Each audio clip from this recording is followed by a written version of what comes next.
না, আমার মনে হয় না যে এই সময় চাপ প্রয়োগ করবে। কারণ এমনিতেই বাংলাদেশে ভিতরে বলতে গেলে বড় ধরনের সমালোচনা আছে ভারতের, এবং সেটা ভারত স্বাভাবিকভাবেই চাইবে সেই সমালোচনাটা আহ, যত তাড়াতাড়ি কমানো যায়। পুরোপুরি হয়তো না কমাতে পারলেও কিন্তু যে বিশাল সমালোচনা এবং জনগণের মধ্যে ভারত বিরোধী যে কাঠামো তৈরি হয়েছে, সেটা স্বাভাবিকভাবে ভারত চাইবে যে এটা যেন না থাকে।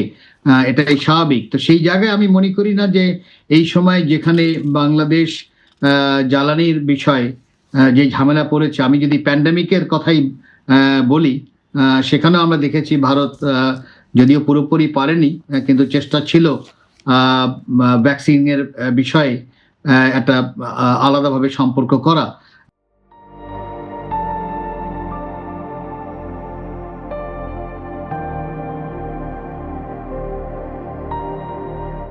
ঠিক একইভাবে আমার মনে হয় চেষ্টা থাকবে তার।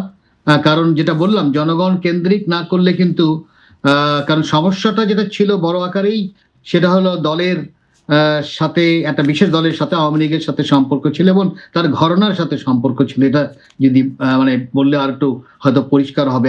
এখন এটা কতখানি ভারত করেছে, কতখানি ঘরানা যারা আছেন তারা এটাকে রাখতে চেয়েছে, সেটা সেই বিতর্কে আমি আপাতত যেতে চাচ্ছি না। কিন্তু মানুষের পারসেপশন একটা বড় ধরনেরই হয়েছে, একটা এবং সমালোচনার মূলে ছিল এটা যে একটা বিশেষ দলের সাথে। এবং তার একটা বড় কারণ ছিল যেই তিনটে যে নির্বাচন হয়েছিল, মানে সেই নির্বাচনের মধ্যে বড় ধরনের ঘাটতি ছিল।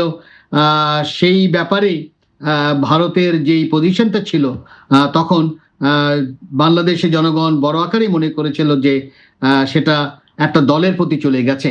এখন সেই পরিবর্তনটা সে চেষ্টা করবে। তো যার জন্য আমি মনে করি না যে এখন বড় আকারে প্রেশার দিবে, সেই ধরনের অবস্থা আমার মনে হয় না এখন আছে। বরং বারবার তারা বলেছে যে নির্বাচিত সরকার আসলে আমরা স্বাভাবিকরণের দিকে যাব, এবং সেটাই আমরা দেখতে পাচ্ছি। তো পরিবর্তন একটা হবে আমি মনে করি, এবং ভারতের দিক থেকে চেষ্টা থাকবে ওই জনগণ কেন্দ্রিক একটা সম্পর্ক তৈরি করা। এক্ষেত্রে শান্তি ও মর্যাদার যদি সম্পর্ক আমরা বিবেচনা করি, বর্তমান বিশ্ব এক অস্থির সময় পার করছে এবং প্রতিটি দেশ নিজ নিজ স্বার্থ রক্ষায় ব্যস্ত। এই পরিপ্রেক্ষিতে দ্বিপক্ষীয় সম্পর্কের সুযোগ কাজে লাগানো এবং আস্থাহীনতার কারণগুলো কিভাবে চিহ্নিত করা যেতে পারে দুই দেশের পক্ষ থেকে, আপনার কি মত? না, এর মূলে একটা জ্বালানি সংকট, সেটাই বড় আকারে। সেখানে সব দেশই যে একেবারে তার নিজের দিকে তাকাচ্ছে তা কিন্তু না। মানে মনে রাখতে হবে, পৃথিবী একটা পরিবর্তনশীল পৃথিবীর দিকে আমরা তাকাচ্ছি।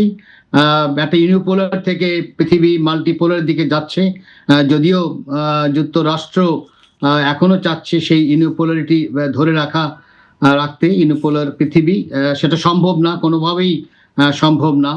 আহ, এখন যত তাড়াতাড়ি আমেরিকার জনগণ তার সরকারকে এটা কি বলা হয় প্রেশার আনতে পারে, তত তাড়াতাড়ি আমি মনে করি যে এই যুদ্ধটা থামবে। এখানে আমেরিকার জনগণের বড় ভূমিকা আছে।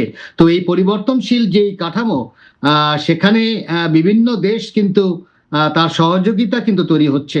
প্রচুর দেশ এখন আর আমি যদি উদাহরণ দেই, ডলারের মাধ্যমে সবকিছু কেনাকাটা হচ্ছে সেটা কিন্তু নেই। ওখানে ডি-ডলারাইজেশন শুরু হয়ে গেছে, একেবারে লোকাল কারেন্সিতে আদান প্রদান শুরু হয়ে গেছে। তো জনগণের বা মানুষের মধ্যে সবসময় চেষ্টা থাকে, কিন্তু কি বলা হয়, যখন এই ধরনের একটা কাঠামো হয় ক্রাইসিস, তখন একসাথে কাজ করার যে বিষয়টা। তো আমি মনে করি যেই রাজনৈতিক পরিবেশে ভারত বাংলাদেশ সম্পর্ক যেখানে আছে, সেখানে ভারতের দিক থেকে একটা বড় চেষ্টা থাকবে জনগণের যেই চাহিদা বাংলাদেশের জনগণের, সেটা মেটাতে। তো তার মেটানোর একটা বড় জিনিস হলো এই জ্বালানি যে সংকটে পুরো পৃথিবী পড়েছে এবং বাংলাদেশও পড়েছে। এবং যেটা ভারত, আমি মনে করি যেহেতু তার সাথে রাশিয়ার সম্পর্ক আছে, সেই জায়গায় যদি আমি একটু আমরা তাকাই, তাহলে এক ধরনের কাঠামো হয়তো তৈরি হতে পারে যেখানে সে চেষ্টা থাকবে বাংলাদেশের মানুষের মন জয় করতে। যার জন্য প্রেশার এই মুহূর্তে আমি দেখছি না। তবে মানে পলিসি মেকার তারা হয়তো আরো ভালো জানবেন।